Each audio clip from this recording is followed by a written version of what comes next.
Hi, guys. So, something absolutely terrifying to the leftists and to Democrats is happening in London.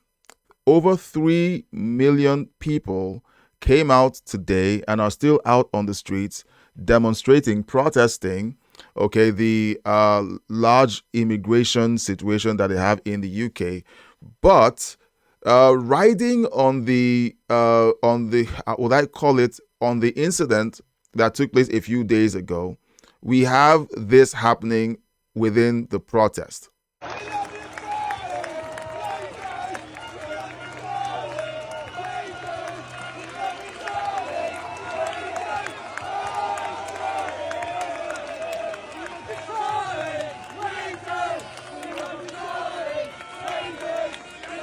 My goodness.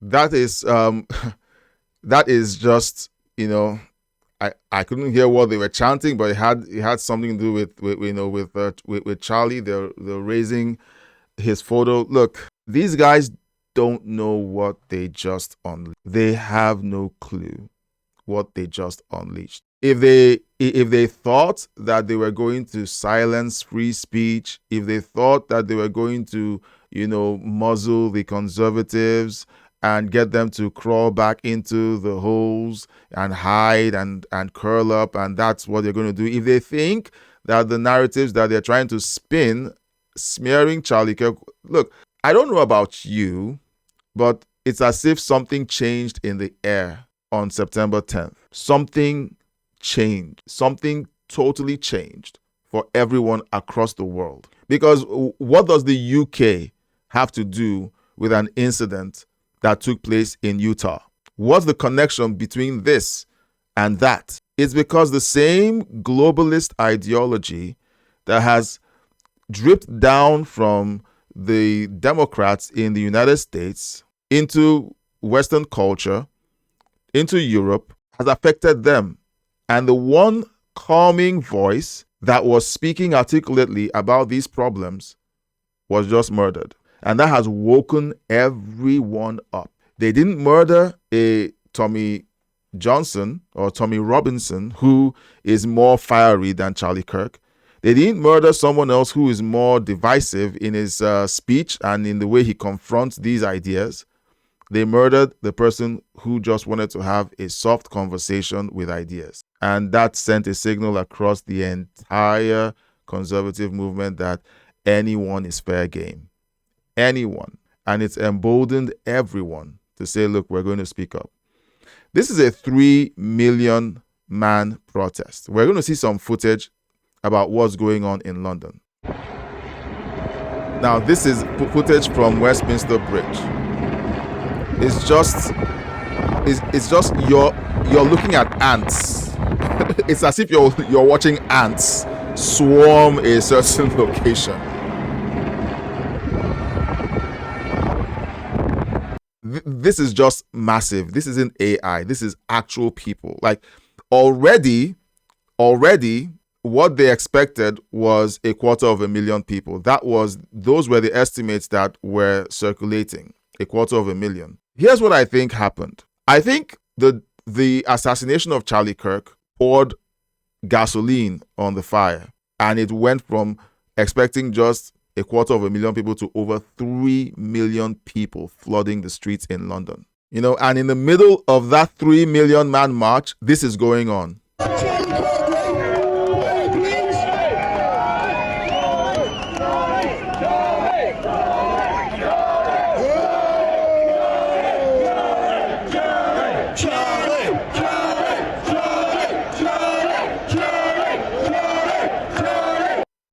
That is just breathtaking. Okay? And nobody's burning effigies.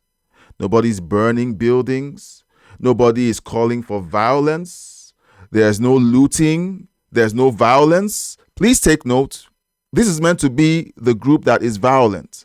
This is the group that is dangerous. This is the group that is the threat to democracy. The mask is off. We know who's who.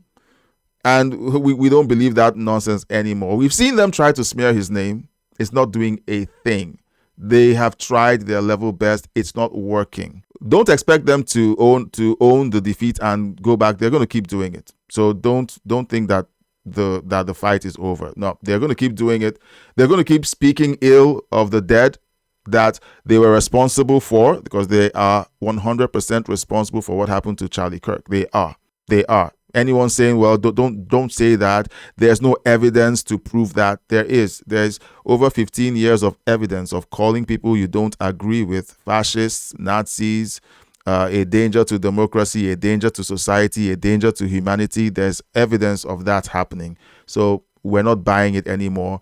We're not going to be shamed. We're not going to be frightened. And we definitely are not going to be terrorized into, keeping quiet and letting you have your narrative. Now, this is what mainstream media is not going to show you. All right. Or maybe they'll show it and say this is a far right over reaction or, on the death of Charlie Kirk. No, this is an escalation of a movement that was already going to happen today. Today was scheduled to have this event. It was meant to be just 250,000 people gathering, and it has exploded to over 3 million people. So here's what I predict.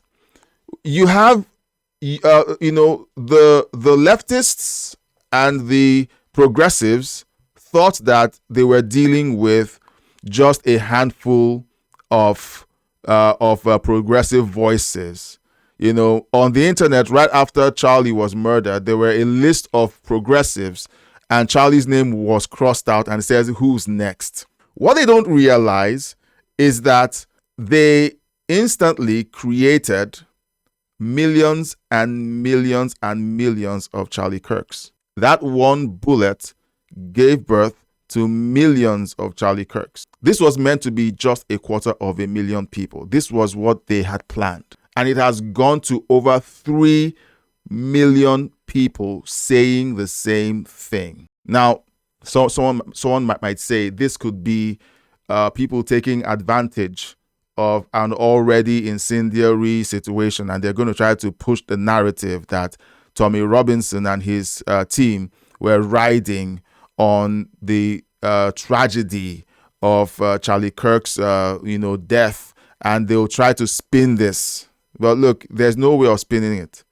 I hear that there are protests and prayers and vigils happening as far away as South Korea. Can you imagine that? As far away as South Korea, Charlie Kirk's murder has resonated. This is not just something that happened in Utah. This is a global movement that got ignited by that bullet. People have seen what the left is capable of.